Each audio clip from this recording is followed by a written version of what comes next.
अस्सलामुअलैकुम दोस्तों, आप देख रहे हैं सलाम बेंगलोर। आज हम बात करने जा रहे हैं एक ऐसे शानदार इदारे की जो हमारे समाज में ख़ास फ़र्क ला रहा है। ये है अल-अमान चैरिटेबल ट्रस्ट। उन ज़रूरतमंद लोगों के लिए उम्मीद की एक किरण है जो तिब्बी ज़रूरत के लिए मदद मुहैया करता है। अल-अमान चैरिटेबल ट्रस्ट उन लोगों की खिदमत के लिए वक्फ है जो मुसीबत में रहते हैं। ख़ास तौर पर तिब्बी ज़रूरत के लिए ये ट्रस्ट फ्री कैंप चलाता है। इसके अलावा यहाँ एक ओल्ड एज होम आशियाना भी है जहाँ बुज़ुर्गों को ज़रूरत के मुताबिक देखभाल और मोहब्बत भरा माहौल मुहैया किया जाता है। बुज़ुर्गों के लिए ये एक पनाहगाह का काम करता है। साथ ही साथ ड्रॉप आउट स्टूडेंट के लिए तालीम सहूलत भी फराहम करता है ताकि वो फिर से तालीम की राह पर आ सकें। इसी दौरान यहाँ के ज़िम्मेदारों ने मीडिया से गुफ्तगू करते हुए यहाँ अल-अमान चैरिटेबल ट्रस्ट की तफसीलात फराहम की हैं। चलिए जानते हैं।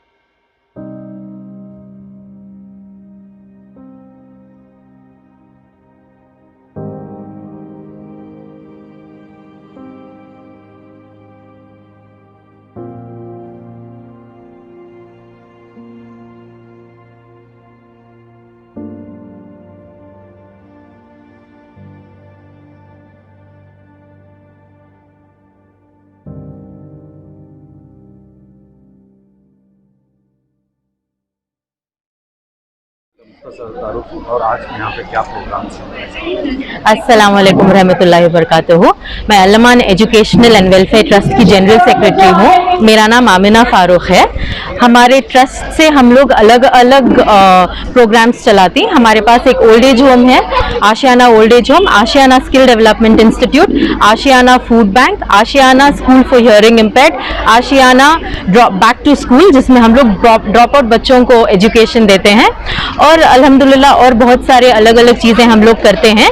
और जो भी हम करते हैं it is on a daily basis. जैसे हम 9 साल से खाना बांट रहे हैं गरीब लोगों को। हमारा ओल्ड एज होम पिछले 11 साल 12 साल से चल रहा है अल्हम्दुलिल्लाह। आज हमारे स्किल डेवलपमेंट इंस्टीट्यूट में जो गांधीनगर केजी हल्ली में है, यहाँ पे हमारा मेडिकल हेल्थ चेकअप कैंप है। तो इसका मैं आपको एक थोड़ा सा बता देती हूँ। ये सारे राशन किट्स हैं। ये राशन किट्स हम लोग थोड़े अपाहिज लोगों को और थोड़े लोग जो बहुत मुस्तहक है उन लोगों को हम लोगों ने उनका नाम लिया है और थोड़ी देर में उन लोगों को हम लोग राशन किट देंगे। ये हम 26 जनवरी का प्रोग्राम जो है, रिपब्लिक डे का प्रोग्राम जो है, 26 जनवरी को ना करते हुए हम लोग आज कर रहे हैं, क्योंकि आज संडे भी है, ज़्यादा लोग रहेंगे भी फ्री, इसलिए ये आज कर रहे हैं। लेकिन ये रिपब्लिक डे का प्रोग्राम हम लोग कर रहे हैं। आशियाना जो ओल्ड एज होम जी जितने भी बताए, ये कहाँ पे मौजूद है? हमारा ओल्ड एज होम आशियाना का देवनहल्ली के करीब कनमंगला पालिया करके एक गांव है, ओल्ड एज होम वहाँ पे है। फूड बैंक हमारा यहाँ पे केजी हल्ली से ही हमारा एक किचन है, यहाँ पे लंगर चलता है, तो यहीं पे पका के पैक करके हम लोग स्टाफ रखे हुए हैं, एक ऑटो ड्राइवर वगैरह सब हैं, वो पैक करके खाना लेके जाके मुस्तहक जगहों पे देते हैं, जैसे पेशेंट्स को, गरीब लोगों को।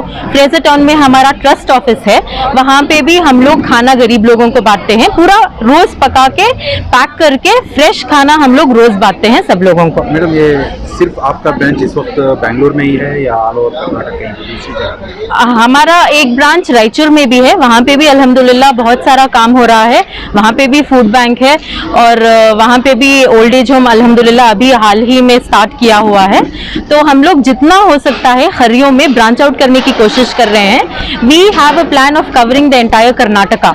Inshallah, we are talking to different NGOs in other states and other cities also, and इंशाल्लाह ये ऐसा स्किल डेवलपमेंट इंस्टीट्यूट जो यहाँ पे चल रहा है, हमारा आइडिया है इंशाल्लाह कि हर जगह हम ऐसा छोटा छोटा एक स्किल डेवलपमेंट इंस्टीट्यूट स्टार्ट करें जिससे बहुत सारे लोगों को आसानी हो। स्किल डेवलपमेंट में कुछ फीस है या फ्री है, ये क्या किस तरह से चलता है? स्किल डेवलपमेंट इंस्टीट्यूट ये हम जो कर रहे हैं ये कमाई के लिए नहीं कर रहे हैं, ये हम ऐसे लोगों को टारगेट कर रहे हैं जिनको हम उनके पैरों पे ठहराना चाहते हैं ताकि वो कुछ ना कुछ अपने पैरों पे ठहर के डेली वेजेस उनके खुद के कमाए। तो इसमें हमारा कोई भी फीस वगैरह कुछ भी नहीं है, it is free of cost. Old age home का क्या? ओल्ड एज होम में हम ऐसे लोगों को एडमिशन लेते हैं जिनका कोई भी नहीं है दुनिया में, मतलब जो रोडों पे छोड़ देते हैं बच्चे या फिर जो ऑलरेडी अबैंडन्ड और डेजर्टेड हो चुके हैं, तो उन लोगों का तो फी कोई है ही नहीं देने वाला, तो वो कम्प्लीटली चैरिटेबल है, उसमें हम बिल्कुल कुछ भी चार्ज नहीं करते। ये बस खिदमत खल्क के लिए है और हमारे आखिरत के लिए है, बस इसमें कोई भी हमारा चार्जेस नहीं है। अगर आपको कोई राब्ता करना चाहे, कांटेक्ट करना चाहे तो कौन से नंबर पे या वेबसाइट? जी, हमारा वेबसाइट का नाम ashiyanahome.org है और फोन नंबर 9740125500। ये हमारे चेयरमैन साहब का नंबर है। उनका कहना है कि जो भी काम हो हम लोग डायरेक्टली ही करना चाहेंगे, बिकॉज ये हम अपनी आखिरत के लिए कर रहे हैं, तो ये हम किसी और को नहीं देते। मेजर जो मेन काम रहता है वो हम ही करते हैं, बाकी सब जो डे टू डे काम रहते हैं वो उसके लिए हम लोगों ने स्टाफ अपॉइंट किया हुआ है। ये हमारा, जैसे आप देख रहे हैं, ये रजिस्ट्रेशन काउंटर है। यहाँ पे हम लोग टोकन और रजिस्ट्रेशन, जो भी लोग आते हैं उनको रजिस्टर करते हैं ताकि उनसे हम आगे भी राब्ता कायम रखें, आगे भी अगर कोई कैंप हो कुछ भी हो तो उनको हम आगे भी बता पाएं और उनका आगे भी फायदा हो, और इनको भी जितनी भी चीजों की या जो भी मदद की जरूरत है हम उनके लिए अवेलेबल रहे। अब तक कितने लोग आए मैम? जैसे आप देख सकते हैं, हाथ हटा, आप नंबर देखिए, सवेरे से लेके अब तक 81 लोग आ चुके हैं। ये 4 o'clock तक है, अभी 11:30 है, तो इंशाल्लाह 4 o'clock तक we are expecting more and more people to come. Dental checkup counter है, ये हमारे डॉक्टर का नाम डॉक्टर कुलसुम है, तो अल्हम्दुलिल्लाह these people have volunteered to come and help, और अल्हम्दुलिल्लाह they are doing a very good job. हमारे साथ राब्ता रख के दे आर जी। इसके अलावा कम मैं आपको स्किल डेवलपमेंट के बारे में बोल रही थी, तो ये हमारा स्किल डेवलपमेंट इंस्टीट्यूट के ये हमारे स्टूडेंट्स का डिस्प्ले है, जो भी वो लोगों ने खुद से सिया हुआ है, तो ये उनका डिस्प्ले है। यहाँ पे हम ऐसे लड़कियों को भी और सिखा देंगे जिनको सुई भी पकड़ना नहीं आता, हम उनको ऐसा ड्रेस सिलवा देंगे इंशाल्लाह। तो हमारी ट्रेनिंग पूरी तरह से होती है, हम बस नाम के लिए नहीं, हम चाहते हैं कि जो भी यहाँ पे आए पूरी तरह से सीख के जाएं, तो वी एंश्योर कि वो सीखे चाहे जितना भी टाइम हो। ये हेल्थ इंश्योरेंस का काउंटर है। आजकल हम लोग देखते हैं एक बार हॉस्पिटल चले जाएं तो बहुत ज़्यादा पैसे लगते हैं और बहुत सारे लोगों के पास कैश नहीं होता, तो हम लोगों ने सोचा अगर उनको हम हेल्थ इंश्योरेंस के बारे में थोड़ा सा अवेयरनेस दें तो जो लोग अफोर्ड कर सकते हैं या जो लोगों को ज़रूरत है वो इसका फ़ायदा उठा सकते हैं आगे ज़िंदगी में। आप देखते हैं कि बहुत सारे औरतों को 80% एक्चुअली औरतों को थायराइड की प्रॉब्लम होती है, उन लोगों को पता भी नहीं रहता कि उनको थायराइड की प्रॉब्लम है, तो हम लोगों ने यहाँ पे थायराइड का टेस्ट रखा है। थायराइड के साथ शुगर, बीपी वगैरह उसका भी टेस्ट होता है, तो ये लोग थायराइड का टेस्ट कर रहे हैं। इनका मोबाइल नंबर हमने ले लिया है, इनकी रिपोर्ट इनके मोबाइल पे चले जाएगी, मुफ्त है। ये हम लोगों ने आई टेस्ट का इंतजाम यहाँ पे किया है, तो आई टेस्ट करके ये लोग, अगर किसी को कैटरैक्ट ऑपरेशन की ज़रूरत है तो इंशाल्लाह कैटरैक्ट का ऑपरेशन भी कराएंगे, और इनको हम लोग आई टेस्ट करके जिनको भी ग्लासेस की ज़रूरत है ग्लासेस भी इन लोगों को मुहैया कराएंगे इंशाल्लाह। ये आशियाना चैरिटेबल क्लिनिक है, ये रोज ऑपरेटिव है, ये कोविड के बाद हम लोगों ने स्टार्ट किया हुआ है, तो ये रोज शाम को 7 बजे से लेकर 10 बजे तक है, और यहाँ पे हम लोग कंसल्टेशन के साथ दवाएं भी, जो मामूली दवाएं होती है रोज की दवाएं जैसे बीपी की, शुगर की, ये दवाएं भी हम लोग मुफ्त देते हैं। तो आज हम यहाँ पे शुगर टेस्ट और बीपी टेस्ट फ्री में कर रहे हैं। इंशाल्लाह अगर किसी को दवाइयों की जरूरत है तो आगे उन लोगों को बुला के उनको दवाइयों की भी मदद की जाएगी। ये क्लिनिक अब फिलहाल यहीं पे है, लेकिन हम, जैसे मैंने कहा था, दूसरे सिटीज में भी हम लोग बात कर रहे हैं सब लोगों से। हम चाहते हैं कि ऐसी फैसिलिटी हर एक सिटी में हो, हर एक पॉकेट में हो, बैंगलोर के भी। तो इंशाल्लाह आगे जाके देखते हैं कितना लोग साथ जुड़ेंगे, क्या होगा, तो हमारी कोशिश लेकिन पूरी है कि हर जगह स्किल डेवलपमेंट और ये ऐसा क्लिनिक हर जगह पे हर एरिया में हो ताकि लोगों की ज़्यादा से ज़्यादा मदद हो सके।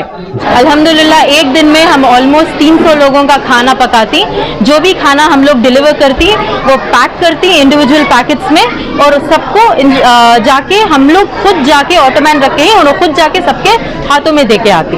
एरिया कुछ आइडेंटिफाई करते हैं क्या? हम एरियाज आइडेंटिफाई करके हैं, लोगों को आइडेंटिफाई करके हैं। जैसे हम डायलिसिस पेशेंट्स को खाना बेचते हैं, ये लोग बहुत गरीब लोग होते हैं तो उनको हम लोग खाना पैक करके सालन अलग खाना अलग पैक करके एक दिन अंडा एक दिन चिकन इन लोगों को फ्री में बांट के आते हैं। ये रोज सवेरे 11 बजे से लेकर दोपहर के 3 बजे तक 2 बैचेस होते हैं यहाँ पे।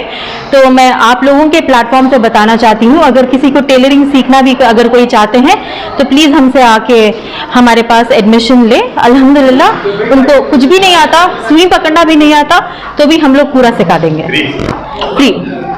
ये सेरा केयर की तरफ से यहाँ पे फिजियोथेरेपी का हम लोगों ने इंतज़ाम किया हुआ है।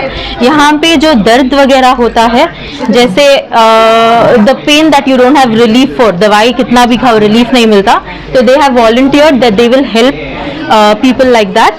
तो अल्हम्दुलिल्लाह they have got all their equipment, yesterday they have set it and इन लोगों को हम लोग इनको हम लोग दर्द से रिलीफ पाने के लिए अलग अलग फिजियोथेरेपी के टेक्निक्स इन लोगों को दिखा रहे हैं यहाँ पे। तो अगले दिनों में इस तरह के हेल्थ कैंप और ऑर्गेनाइज इंशाल्लाह ज़रूर, अगर ऐसा और हेल्थ कैंप्स की ज़रूरत पड़े तो हम लोग एवरी मंथ एक हेल्थ कैंप करने के लिए तैयार हैं। If people are benefited, that is the main intention behind it. अभी हम बैक टू स्कूल करके शाहीन के साथ मिलके हम लोगों ने एक नया मुहिम स्टार्ट किया है। जैसे बहुत सारे बच्चे 7th, 8th, 6th स्टैंडर्ड पढ़ के ड्रॉप आउट हो जाते हैं, तो उन लोगों को डेली वेजेस के काम करने के लिए भेज देते हैं। तो हम लोगों ने स्टार्ट किया है कि जो भी बच्चे ड्रॉप आउट हो गए हैं उन लोगों को हम लोग लेके उनको 10th स्टैंडर्ड की ट्रेनिंग करके डायरेक्टली 10th स्टैंडर्ड के एग्जाम को बिठा के after that we will communicate with Shaheen and along with them उनको 12th स्टैंडर्ड से लेके जहां तक वो लोग पढ़ना चाहते हैं वहां तक we will try to give them proper education. So this is the new thing that we have started and आपके चैनल के जरिए से I want to invite more and more children. उनको यहाँ पे रहने का, खाने पीने का और पढ़ाई का पूरा इंतजाम हो जाएगा और पूरा मुफ्त है। और तो इसलिए मैं माँ बाप को अर्ज करना चाहती हूँ कि वो लोग प्लीज आए, अपने बच्चे जो भी ड्रॉप आउट हो चुके हैं उनको हमारे पास एडमिशन कराए और एडमिशन करा के उनको प्रॉपर एजुकेशन अगर मिल जाए तो they can do wonders. So please spread the word to people who are in need. और बच्चे जितना पढ़ेंगे लिखेंगे उतना ही हमारी कम्युनिटी और हमारा इंडिया आगे बढ़ेगा। तो ये प्लीज कीजिए। आप कितने बच्चे को इस वक्त? अब फिलहाल हमारे पास 20 बच्चे हैं, यहीं पे रह के खा के पी के उनको 10th स्टैंडर्ड की ट्रेनिंग देके हम लोग उनको फिर 2nd PU और बहुत सारे बच्चे डॉक्टर्स भी बन चुके हैं। तो ये हम लोग चाहते हैं कि जो बच्चे ड्रॉप आउट हो चुके हैं उनको हम लोग फोकस करके, बहुत सारे अलग अलग वजह की वजह से ड्रॉप आउट होते हैं, लाइक फाइनेंशियल प्रॉब्लम की वजह से, घर के प्रॉब्लम की वजह से, नॉट नेसेसरी कि उन बच्चों को पढ़ना नहीं आता, बहुत इंटेलिजेंट होते हैं। तो ऐसे बच्चों को we want to give them a proper chance. पूरा फ्री होगा, they only have to come eat, आराम से रहना और पढ़ना, बस इतना ही होगा उनका काम। तो प्लीज आप ये वर्ड स्प्रेड कीजिए। आशियाना की तरफ से जो मुख्तलिफ खिदमत अंजाम दे रहे हैं, स्किल डेवलपमेंट हो या जो बुजुर्ग अहबाब हैं जिनका कोई वारिस नहीं रहता उनकी जो परवरिश हो, इस तरह की, इसके साथ साथ जो एक हेल्थ कैंप भी काफ़ी बड़ी तादाद में मुख्तलिफ अमराज का यहाँ पर इलाज किया गया। तो क्या मकासद हैं, किस तरह का जो है ऑर्गेनाइज था और क्या जो है लोगों के लिए पैगाम रहेगा? अस्सलामु अलैकुम वरहमतुल्लाहि वबरकातुहू। मेरा नाम डॉक्टर मोहम्मद फारूक है। मैं जो है फाउंडर चेयरमैन हूँ अल्लामान एजुकेशन वेलफेयर ट्रस्ट, जिसके तहत आशियाना ओल्ड एज होम चलता है, आशियाना ब्लाइंड स्कूल चलता है, आशियाना डम एंड डफ स्कूल चलता है, मदरसा चलता है। ड्रॉप आउट बच्चों के वास्ते हम लोग एक नया कॉन्सेप्ट लाए हैं शाहीन इंस्टीट्यूट के साथ में मिलकर, है ना, जो ड्रॉप आउट बच्चे रहते हैं 6th में, 7th में, 8th में, 10th में और हाफिज कुरान, आलिम जो भी रहते हैं, उनके लिए एक 1.5 साल का कोर्स किए हैं, जहाँ पे यहाँ पे ख़याम व ताम का इंतज़ाम करके, है ना, 1.5 साल बच्चों को रख के दीनी और दुनियाई दोनों तालीम दे के उनको SLC में डायरेक्ट हम लोग पास कराएंगे। और कहाँ तक पढ़ते हैं बच्चे हम लोग इंशाल्लाह उनकी रहनुमाई करेंगे। बाकी का जो है आज का ये कैंप किए हैं हम लोग अल्हम्दुलिल्लाह, ये बहुत सारे अलग अलग शोबों में हम लोग है ना, थायराइड का, डेंटल का, और जो है आंखों का, और जिसके ऑपरेशन वगैरह होना है अल्हम्दुलिल्लाह उनके वास्ते भी हम लोग है ना इंतज़ाम किए हैं, बीपी का, शुगर का। और हमारे पास क्लिनिक भी हम लोग कोरोना में शुरू किए थे, जो हम लोग है ना उसे कंटिन्यू कर दिए हैं। वहाँ पे है ना पूरे दवाई पूरे मुफ्त दिया जाता है, थायराइड की रहो, बीपी की रहो, शुगर की रहो, अल्हम्दुलिल्लाह। इस तरह से है ना एक छोटे खिदमत हैं जो ग्रास रूट लेवल है, अल्हम्दुलिल्लाह वो हम लोग है ना करने की कोशिश कर रहे हैं। जैसे आपने बताया कि उलमा और हुफ़ाज़ के लिए जो है असली तालीम का इंतज़ाम है, तो क्या उसके लिए दाखिले का क्या प्रोसेस रहेगा, किस तरह जो है बच्चे बन सकते हैं? क्योंकि एक पीरियड होती है कि अंग्रेजी तालीम के लिए कि उसका 6 महीने या 1 साल जो है क्लास चलना पड़ता जी। है, तो कब से उसकी जो है शुरुआत हुई एडमिशन की, क्या उसका जो है तरीक़ा? अब हम लोग है ना एडमिशन ओपन कर दिए हैं, ये रमज़ान तक एडमिशन होगा इंशाल्लाह। जो बच्चे अभी आना चाहते हैं वो आ सकते हैं, एडमिशन ले सकते हैं, हम लोग है ना उसका इंतज़ाम पूरा तैयार है। रमज़ान के बाद तो फुल फ्लेज हो जाएगा। ये 6 महीने जो है जिसको अंग्रेजी नहीं आती, 6 महीने का है ना ABCD से हम लोग शुरू करके मैथ्स और इंग्लिश का है ना 6 महीने तालीम देते हैं। 6 महीने के बाद 1 साल जो है वो SLC की तालीम देते हैं। तो इस तरह से 1.5 साल का ये पूरा कोर्स है। बाहर के जो बच्चे कर्नाटका के पूरे स्टेट के है ना बच्चों को हम लोग लेते हैं, अगर बाहर से भी आएंगे उसके अलावा वो भी हम लोगों को 25% हम उसका कोटा रखे हैं, और अपार्ट फ्रॉम कर्नाटका। तो इस तरह से है ना पूरी इंतज़ाम यहाँ पर है, तो इसका फ़ायदा आप बच्चे उठा सकते हैं। आशियाना ओल्ड एज होम में कितने जो है लोग यहाँ पर इस वक्त मौजूद है और कितनी कैपेसिटी है इस बिल्डिंग की? इसके अलावा और भी आपकी इमारत तैयार हो रही थी, वहाँ पर क्या जो है? अभी हम लोगों के पास 50 बुजुर्ग हैं, लेडीज और जेंट्स है, दोनों मिलाकर। अब यहाँ पे बेंगलुरु का जो इदारा है ओल्ड एज होम, ये फुल हो गया है, 50 की कैपेसिटी है। हम लोग है ना उसको और एक्सटेंड कर रहे हैं, और भी जगह लेने की कोशिश कर रहे हैं, क्योंकि ये जगह नाकाफ़ी है। तो इस वास्ते है ना हमारे पास रोज़ाना 25 से 30 कॉल्स आते हैं जो बेसहारा बुजुर्ग हैं। यहाँ मसला बहुत ज़्यादा है, ये कौम को है ना इसका अंदाज़ा नहीं है कि कितना बड़ा प्रॉब्लम है हमारी कौम में। इसके अलावा नाबीना बच्चे हैं, गूंगे बहरे बच्चे हैं, इसका ना कोई मदरसा है कर्नाटका में, ना स्कूल है, जिसकी वजह से ये बच्चे हैं ना महरूम हो चुके हैं तालीम के बिना पर। तो ऐसे इदारे की बहुत सख्त ज़रूरत है, जो हमारे लीडर्स बुजुर्ग वगैरह है ना इसके ऊपर तवज्जो देना और ऐसे इदारे खोलने की कोशिश करना। एक अहम सवाल ये है, आशियाना मुख्तलिफ शोबों में जो है काम कर रहा है, जो कोई नो डाउट, लेकिन क्या इस तरह के कामों में शहर के और भी कोई मामला रहबाब हैं, उनको आगे नहीं बढ़ना चाहिए? अगर आगे बढ़ना चाहिए तो उनके लिए क्या जो है आपकी राय रहेगी, क्या मैसेज रहेगा? अभी मसला ये है कि ये जो चीज़ें हैं हमारी कौम में आज तक इसके ऊपर गौर किया नहीं गया, और ज़रूरत भी नहीं थी आज तक, क्योंकि हमारे कौम में है ना पहले है ना बुजुर्ग रहे, कोई भी ख़ानदान का कोई भी फ़र्द रहा वो देखभाली कर रहा था। आज के दौर में जो है वो चीज़ नहीं है। खुद अपने बच्चे जो हैं वो अपने माँ बाप को नहीं देखना चाह रहे हैं, तो मसला कुछ और हो गया है। तो ये नया मसला बढ़ गया है या मॉडर्नाइजेशन की वजह से, या कहो या कुछ भी कहो, कि ये मसला बहुत आगे चला गया है। तो अभी बहुत सख्त ज़रूरत है। और जो बच्चे हैं नाबीना और गूंगे बहरे बच्चे, ये भी इदारे जो है ख़ानदान के लोग देखभाली कर रहे थे, लेकिन आज का माहौल में है ना कोई जब अपने माँ बाप को ही नहीं देख रहा है तो ख़ानदान के दूर के रिश्तेदारों को कौन देखता है? तो मसला बढ़ गया है।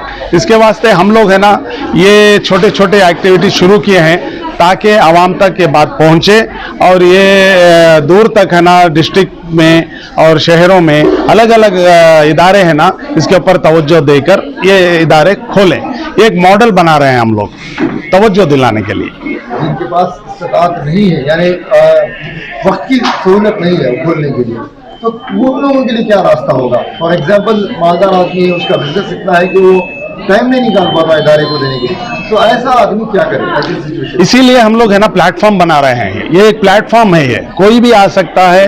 ये प्लेटफॉर्म में अपने तौर से है ना वो आगे है ना आप काम कर सकते हैं। ये नहीं है कि हमारा इदारा है कि हम लोग ही करना है, ऐसा नहीं है। ये हमें नया कॉन्सेप्ट बनाए हैं कि कोई भी आकर है ना खिदमत कर सकता है डायरेक्ट, जो भी एक्टिविटीज हैं हमारे इदारे के, डायरेक्ट है ना वो अपने तौर से है ना काम कर सकते हैं। जैसा है ओल्ड एज होम में जाएं, अपने तौर से जहां भी जरूरत, जो भी चीज की जरूरत है वो अपने हाथों से करें। यहाँ पे आए, इंस्टीट्यूट्स में आए, जो भी जरूरत है वो डायरेक्ट इन्वॉल्व होकर काम करें। ये एक प्लेटफॉर्म है। आशियाना में मुख्तलिफ एक्टिविटीज़ हो रही हैं, ज़माने से जो है यहाँ पर अहमियत की खिदमत होती जा रही है। तो आप इस इदारे को किस तरह से देखते हैं और क्या जो है आपके तासुरात हैं? अस्सलाम वालेकुम रहमतुल्लाहि व बरकातुहू। मैं प्रोफेसर अब्दुल रऊफ दोबलापुर वक्फ एडमिनिस्ट्रेटर नामजद किया गया हूँ। हमारे चेयरमैन साहब भी मेरे साथ हैं। तो मैं इस इदारे के ताल्लुक से बस एक शेर के जरिए मैं शुरुआत करता हूँ, इसके अंदर उसका पूरा मफहूम आ जाएगा। माना कि इस जमीन को हम गुलजार ना कर सके, माना कि हम इस जमीन को ना गुलजार कर सके, कुछ खार तो कम कर गए गुजरे जिधर से हम। तो मेरा कहने का मतलब यह है कि मानते हैं कि सारी जमीन को हम बागीचा नहीं बना सकते, नामुमकिन है। हाँ, बस इतना है कि कौम की खिदमत करने वालों को जहां गुजरते हैं, जहां मुश्किल हैं, उनको कम करें। खार के मतलब कांटे हैं, जहां कांटे आड़े आते हैं उनको हटाकर चलने के लायक बना देना बहुत बड़ी बात है। ये काम जो है डॉक्टर फारूक साहब कर रहे हैं। अलमान एजुकेशन एंड वेलफेयर ट्रस्ट, इस ट्रस्ट के नाम से ही वाज़ेह है कि ये जो है एजुकेशन, तालीमी और साथ में वेलफेयर, कौम की बहबूदी का इदारा है। और इन्होंने इसको सिर्फ बेंगलुरु की हद तक लिमिट नहीं किया है, उसको जनरल बना दिया है। अगर कर्नाटका स्टेट में किसी इलाके में भी चाहे तो ये वहां पर खिदमत करने के लिए तैयार हैं। जरूरत इस बात की है कि जैसे कि हमारे चेयरमैन साहब ने बड़ी अच्छी बात कही, हफीजुर रहमान साहब ने, हमारे बेंगलोर रूरल डिस्ट्रिक्ट के चेयरमैन, बहुत अच्छी बात कही कि वक्फ के इदारे ऐसे लोगों के साथ दोष बदोश चलना चाहिए। तो पहले इतनी एक मिसाल काफी है कि मैं जब सबसे पहले इनसे मुलाकात ऐसी सूरत में किया, डोबलापुर के चंद लोगों ने जब ये आशियाना वहां पर एक इंस्टीट्यूट बनाना चाहे तो उसकी मुखालिफत में मुझे भड़काया था। मैं खुद as a opponent I have met him कि क्या मामला है, what is going on. Statement भी दे दिया था मैंने। जब मैं तफसील से गया, इनके साथ में जुस्तजू की, तहकीक किया, तो मैंने इनसे माफी मांगी कि sorry, I did a great mistake, you are doing well, I am with you. उस दिन से दोस्त बन गए और काम उनको देखा, मुख्तलिफ इदारों में काम करें, मुख्तलिफ इलाकों में। ये बेंगलुरु रूरल में हमारे डिस्ट्रिक्ट के चेयरमैन साहब हैं, इनके लिए बिल्कुल मुनासिब है कि रूरल डिस्ट्रिक्ट में बहुत जगह इरादा है, वस्कोटा में है, देवरली में है, अब दोडरापुर में कायम कर रहे हैं। अब इंशाअल्लाह बहुत सारे इनके इरादे हैं। एजुकेशन में तो इनका मकसद है ही, और कौम को साथ लेने का मकसद है। मैं समझता हूँ ये अलमान एजुकेशन वेलफेयर ट्रस्ट जो है एक हमारा कर्नाटक स्टेट का होनहार ट्रस्ट है। इसमें कोई खुदगर्जी नहीं है, गवर्नमेंट का कोई हेल्प नहीं है। डॉक्टर विलियम साहब ने बताया कि इस तरह से हम डॉक्टर फारूक साहब के साथ हैं। हमारा इंशाअल्लाह वक्फ का इदारा साथ में है, ऐसे लोगों को निशानदेही करके हम इनका साथ देंगे। इतना कहते अपनी बात खत्म करता हूँ। आशियाना की तरफ से इसके तहत आशियाना की एक्टिविटीज में क्या जो है ಸರ್ ನೋಡಿ, ಇವತ್ತು ಅಲ್ಲಮಾನ್ ಎಜುಕೇಶನ್ ಟ್ರಸ್ಟ್ ಮತ್ತೆ ಆಶಿಯಾನಾ ಸ್ಕಿಲ್ ಡೆವಲಪ್ಮೆಂಟ್ ಸೆಂಟರ್ ಈ ಒಂದು ಸಂಸ್ಥೆಯ ಮುಖ್ಯಸ್ಥರು ಡಾಕ್ಟರ್ ಫರೂಕ್ ಸರ್ ಮತ್ತೆ ಅಮೀನಾ ಮೇಡಮ್ ಇವ್ರ ಪರವಾಗಿ ಇವತ್ತು ಈ ಒಂದು ಫ್ರೀ ಮೆಡಿಕಲ್ ಕ್ಯಾಂಪ್ ನ ಇಲ್ಲಿ ಹಮ್ಮಿಕೊಂಡಿದ್ದಾರೆ. ಇಲ್ಲಿ skill development, Aashiyana skill development centre ಅಲ್ಲಿ ಇಲ್ಲಿ ಇವರ ಒಂದು ಸಂಸ್ಥೆ ಇಲ್ಲಿ ನಮ್ಮ ಗಾಂಧಿನಗರದಲ್ಲಿ ಪ್ರಾರಂಭ ಆಗೋಕ್ಕಿಂತ ಮುಂಚೆ ಜನರು ತುಂಬಾ ಕಷ್ಟದಲ್ಲಿದ್ರು, ಸ್ಪೆಷಲಿ ಆರೋಗ್ಯ ವಿಚಾರದಲ್ಲಿ ಮತ್ತೆ ಎಜುಕೇಶನ್ ವಿಚಾರದಲ್ಲಿ. ಈ ಒಂದು ಸಂಸ್ಥೆ ಇಲ್ಲಿ ಪ್ರಾರಂಭ ಆದ್ಮೇಲೆ ಸ್ಪೆಷಲಿ ಇಂಗ್ಲಿಷ್ ಸ್ಪೀಕಿಂಗ್ ಕೋರ್ಸ್ ಇರ್ಬೋದು, ಕಂಪ್ಯೂಟರ್ ಸೆಂಟರ್ ಇರ್ಬೋದು, ಎಂಬ್ರಾಯ್ಡರಿ ಟ್ರೈನಿಂಗ್ ಇರ್ಬೋದು, ಇಂಥ ಮತ್ತೆ ಮೆಹಂದಿ ವಿಚಾರಗಳು, ಈ ತರ ಬ್ಯೂಟಿಷಿಯನ್, ಈ ತರ ಸುಮಾರು ಒಂದು ಕಾರ್ಯಕ್ರಮಗಳು ಇವ್ರು ಮಾಡ್ತಾ ಇದ್ದಾರೆ. ಸೊ ಈ ಒಂದು ಸ್ಕಿಲ್ ಡೆವಲಪ್ಮೆಂಟ್ ಸೆಂಟರ್ ಇಲ್ಲಿ ಬಂದ ಮೇಲೆ ನಮ್ಮ ಈ ಒಂದು ಸರೌಂಡಿಂಗ್ ಏರಿಯಾದಲ್ಲಿ ಯಾರು ಬಡಪಾಯಿ ಜನ, ಸ್ಪೆಷಲಿ ಹೆಣ್ಮಕ್ಳಿದ್ದಾರೆ, ಅವ್ರಿಗೆ ತುಂಬಾ ಒಂದು ಅನುಕೂಲಕರವಾದ ಒಂದು ವ್ಯವಸ್ಥೆನ ಇವ್ರು ಮಾಡ್ಕೊಟ್ಟಿದ್ದಾರೆ. ಅದು ಫ್ರೀ ಆಫ್ ಕಾಸ್ಟ್ ಅಲ್ಲಿ, ಎಲ್ಲಾ ವ್ಯವಸ್ಥೆನೂ ಫ್ರೀ ಆಫ್ ಕಾಸ್ಟ್ ಅಲ್ಲಿ.